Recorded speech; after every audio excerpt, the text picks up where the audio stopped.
Well friends, very very good morning all of you. आज का chapter है जमीन गैर मजरूआ, गैर मारूसी, आराजी जरई, गैर जरई, जद्दी, इंफकाक। ये कुछ उर्दू के शब्द हैं, तो आइए इनको समझते हैं। एग्रीकल्चर लैंड के विषय में पूरी जानकारी लेने के लिए इन सब की बहुत ज़रूरत पड़ती है। तो सबसे पहले गैर मजरूआ ज़मीन ये क्या होती है? गैर मजरूआ, देखिए मजरूआ ज़मीन क्या है, इससे पहले ये जाने कि मजरूआ ज़मीन वो ज़मीन है जिस पर खेती की जाती है, और गैर मजरूआ ज़मीन जिस पर खेती नहीं की जाती। ये कौन सी ज़मीन होती है? जैसे ये आपका लैंड फॉर वेल, कुएं के लिए, पौंड, पास्चर, चरागाह, ग्रेवयार्ड, कब्रिस्तान, इन सब के लिए, स्कूल के आगे कुछ ज़मीन छोड़ी स्कूल के लिए, तो नाला, नदी, शमशान, तालाब, विद्यालय के आगे विद्यालय के लिए, ये सब इस यूज सड़क के लिए ये सरकार छोड़ती है। तो इसमें क्या है, ये सरकारी भूमि होती है। तो इसका ओनरशिप कौन होता है? इसकी देखिए सरकार ओनरशिप होती है। और गैर मजरूआ ज़मीन भी दो प्रकार की होती है, एक गैर मजरूआ आम और एक खास या मालिक भी बोलते हैं, मालिक। इनमें क्या फर्क है? पहले हम ये समझें कि आम, गैर मजरूआ आम जमीन क्या होती है। तो देखिए ये एक सरकारी जमीन होती है, लोग कब्जा करके इस जमीन पर अपना कब्जा बना लेते हैं।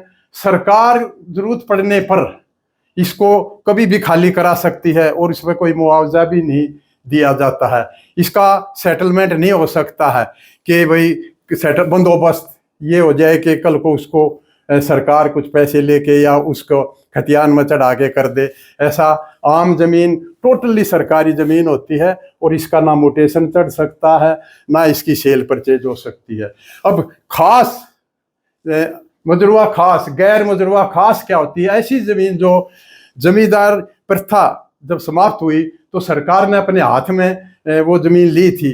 तो ये कई बार क्या होता है कि किसी की उसमें जमीन के अंदर कोई जमीन आई, या रोड के साथ कोई जमीन ऐसी है उसके घेरे में आ जाती है कहीं, तो सरकार कभी कभी बंदोबस्त या सेटलमेंट कर देती है। मजरूआ, गैर मजरूआ आम और गैर मजरूआ खास मालिक जिसको कहते हैं, इसमें सेटलमेंट कई बार गवर्नमेंट कर देती है। हालांकि पब्लिक दोनों पर कब्जा कर लेती है। तो यहाँ पर अगर कब्जा करती है तो बिना मुआवजे के कभी भी खाली कर सकती है, यहाँ भी खाली कर सकती है। लेकिन अगर उसके देखा जाता है कि कुछ अगर रेस्ट्रिक्शन नहीं है, तो यहाँ पर उसका सेटलमेंट, उसका सर्वे करके उसका प्लाट और खसरा नंबर दे दिया जाता है। इन दोनों का अलग से वीडियो बनाना पड़ेगा, तभी ये समझ में आएगा। अभी आप इतना समझिए कि गैर मुजरवा जमीन वो जमीन होती है जो खाली छोड़ी जाती है सरकार ग्रामीणों के यूज के लिए या शहर में। एक देखिए मैंने पहले बताया था, एक शामलात दे, ये क्या होता है? ये वो जमीन है जो गांव में चरागाह, कब्रिस्तान, जैसे ये बताया मैंने वैसे ये छोड़ी जाती है। लेकिन उसके बाद कुछ जमीन ये प्लस कुछ जमीन और ऐसी होती है जो सरकार छोड़ती है, कि सरकार ने छोड़ी हुई है, चाहे वो जमींदारी प्रथा के समाप्त के बाद जो उनसे हथियाई थी वो जमीन हो, या रोड के साथ लेकिन किसी के घर के आगे लगती है तो लोग कब्जा कर लेते हैं। तो ये लगभग शामला दे प्लस कुछ अन्य भूमि है। तो ये गैर मुजरवा जमीन वो जमीन है जो सरकार ने जैसे कुआं, पौंड, नदी, नाला, रोड, पहाड़, इनके लिए ये छोड़ी हुई है। इसमें ये भी फिर दो तरह की होती है, आम और खास। खास का मतलब यहाँ पर अधिकार दे दिया जाता है, सरकार दे देती है और सेटलमेंट हो जाता है, तो इसका म्यूटेशन भी हो जाता है, सेल परचेज हो सकती है। यहाँ सेल परचेज बिल्कुल मुमकिन नहीं है। अब देखिए मारूसी, गैर मारूसी, ये क्या है? ये मैंने एक वीडियो बनाया था। जो जमीन लीज पर है, एग्रीमेंट होता है, एक परमानेंट टेनेंसी है, तो उसको कहते हैं मौरूसी भूमि। लेकिन गैर मौरूसी जिसका लीज एग्रीमेंट नहीं है वैसे ही कोई किसी को जोतने के लिए दे देता है, जब चाहे उस कब्जा लेके उसको हटा देता है। तो ये है गैर मारूसी, नॉट ऑन लीज, लीज पर नहीं होती, इस एग्रीमेंट नहीं होता तो वो गैर मारूसी है, नहीं तो मारूसी है। आराजी जरई, जरई क्या होती है? जरई का मतलब खेती है, जिस पर खेती बाड़ी की जा सकती है ऐसी जमीन को आराजी जरई बोलते हैं, खेती बाड़ी की जमीन। गैर जरई जमीन, देखिए ये खेती की जमीन नहीं है, इस पर मकान, कारखाने एक्सेट्रा होते हैं, तो ये गैर जरई, जरई का मतलब खेती है, इसको समझिए। जायदाद, जायदाद माने प्रॉपर्टी, और मनकुला मनमर्जी, नहीं मनमर्जी के मूवेबल, जिसको ऐसी जायदाद जिसको मनमर्जी अनुसार कहीं ले जाया लाया जा सकता है।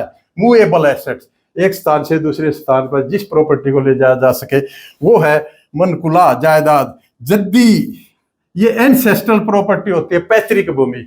पैतृक भूमि क्या होती है? जो परदादाओं से 4 पीढ़ियों से चली आ रही है उसको पैतृक भूमि बोलते हैं। मैंने बताया था भूमि 2 तरह की होती है, एक पैतृक भूमि और एक स्वयं अर्जित भूमि, सेल्फ एक्वायर्ड प्रॉपर्टी, जो अपने जीवन काल में कमाते हैं, तो ये जद्दी बोलते हैं उसको, जद्दी। इजादी, जरे रहन, एक बार अगर लोन ले लिया उसी पर फिर लोन एक्सटेंड कराना है तो उसको बोलते हैं इजादी जरे रहन, उसको फिर रहन करना है। टू ऑब्टेन फर्दर लोन और इमूवेबल प्रॉपर्टी ऑलरेडी मॉर्गेज, जो पहले से मॉर्गेज है, रहन है, उसके ऊपर फिर लोन लेना ना, दोबारा लोन लेना, उसको कहते हैं इजादी जरे, जो इजादी है उस पर रहन कर देना।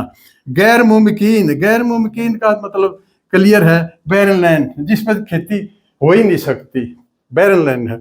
अच्छा, रहन क्या होता है? गिरवी। मूवेबल प्रॉपर्टीज सच है ज्वेलरी एटसेट्रा, आप उसको क्या करेंगे? रहन। अब जैसे आपने सोना चांदी रख करके लोन ले लेते हैं तो वो रहन है, रहन होता है, इमूवेबल प्रॉपर्टी का नहीं होता। मूवेबल प्रॉपर्टी जैसे ज्वेलरी है उसको ले जा करके रख देंगे और पैसा ले लेते हैं, लोन ले लेते हैं, और फिर जब उसको चुकता करते हैं तो वापस हो जाती है। और आड़ रहन, देखिए इन दो में बड़ा फर्क है, रहन और आड़ रहन। आड़ रहन का मतलब क्या है कि वो इमूवेबल प्रॉपर्टी जैसे लैंड, हाउस, शॉप एटसेट्रा, इसको एक स्थान से दूसरे स्थान नहीं ले जाया जा सकता, इमूवेबल प्रॉपर्टी है। ये इमूवेबल प्रॉपर्टी के लिए such as house, shop, plot, agriculture land, ये इसमें आड़ रहन होता है। एक आड़ हो जाती है कि वो आदमी जिसकी जमीन है वो उसको बेच नहीं सकता जब तक उसका कर्जा नहीं चुकाएगा।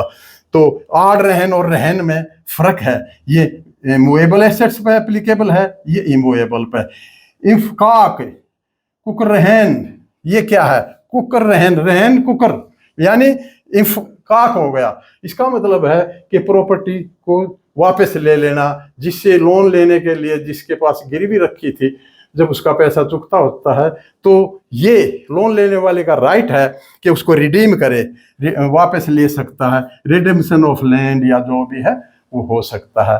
तो ये था कुछ उर्दू के शब्द जो हमारे एग्रीकल्चर या प्रॉपर्टी में जैसे यूज होते हैं, तो ये सब सीखने की चीज़ें हैं। तो have a nice day, be happy, thank you.